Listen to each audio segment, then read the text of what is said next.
lost with your next footing. A project was canceled at work, and you're like, I had so much invested mentally into this. All of a sudden your hours get cut back.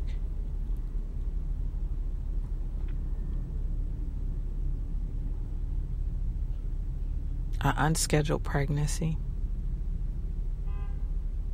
an unscheduled breakup. You're in a relationship and you didn't know that it was coasting towards the end, but the person felt that and they was just going through the motions, and now they turn into you and saying something different. Stand in the game of life. And not necessarily bad things have to happen in order for you to just pull back. There are millionaires under the sound of my voice that have every creature comfort that they can think of. However, they have moments of down. They have lost relationships that they thought that was going to run the course of their career, and it didn't, because of that person's perspective, that person's level of commitment to the relationship. It wasn't reciprocated. The love wasn't reciprocated. And I'm not just talking about romantic. I'm talking about friendships. I'm talking about family. Things change. It make you want to bounce out of the game. But in order for you to stay in the game, you have to scale back. Because somebody needs you. Somebody has been looking at you and believing that they could do so much more because you do so much more. So, I impart to you today to, number one, acknowledge why you feel that way and dissect it. Dissect it, journal about it, realize it's emotion. Number two, look at your options after feeling it. Is your options beneficial for you? Are they going to be moving on your behalf? Are they equating to the love that you have for yourself? Look at your options that you have after you had a feeling. And that's key. This might take a while.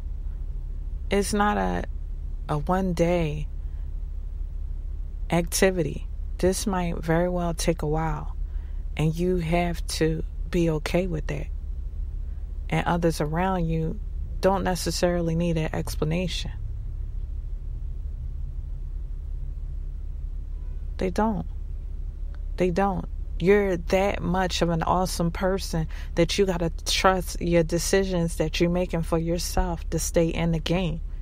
And you got to trust that you're such an awesome person that after you do what you need to do to stay into the game, then the people around you will still be there. Because one thing for certain, you don't always have to explain stuff to them. But because of their love and their loyalty to you, they stay engaged.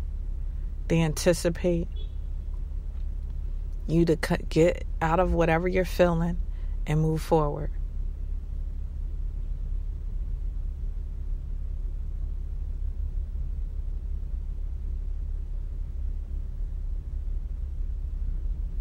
And then that number 3, the last one, is bounce the ball like you never bounced it before.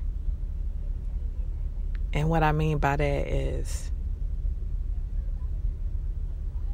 take your aim at life and go even further. Go even further. Go even further. You only live it once, this thing called life. So you want to take your best shots. You might have hit some air balls. You might have lost some teammates that was in your team, per se. And you might even love them dearly. But bounce like you never bounced before. Recenter, revamp. Stay in the game. That's the most important thing. Stay in the game. There are people watching. Your kids are looking at you. That's your lineage. They looking at you. And 90% of the time, it's not necessarily what you say to your kids, it's what you do. They go on because they see you go on.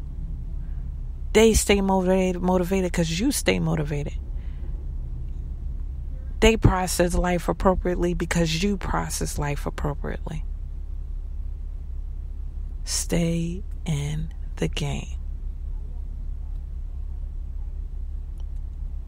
This is my encouragement.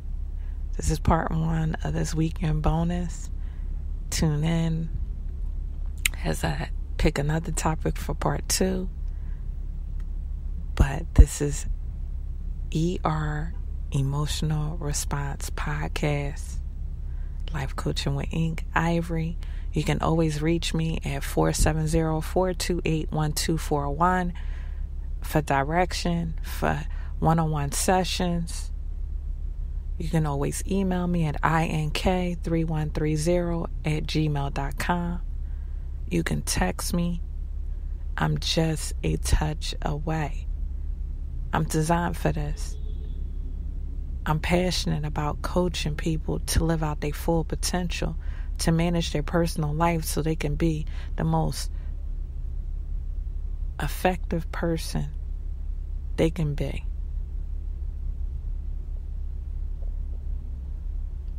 Tune in next time, and this concludes Staying in the Game.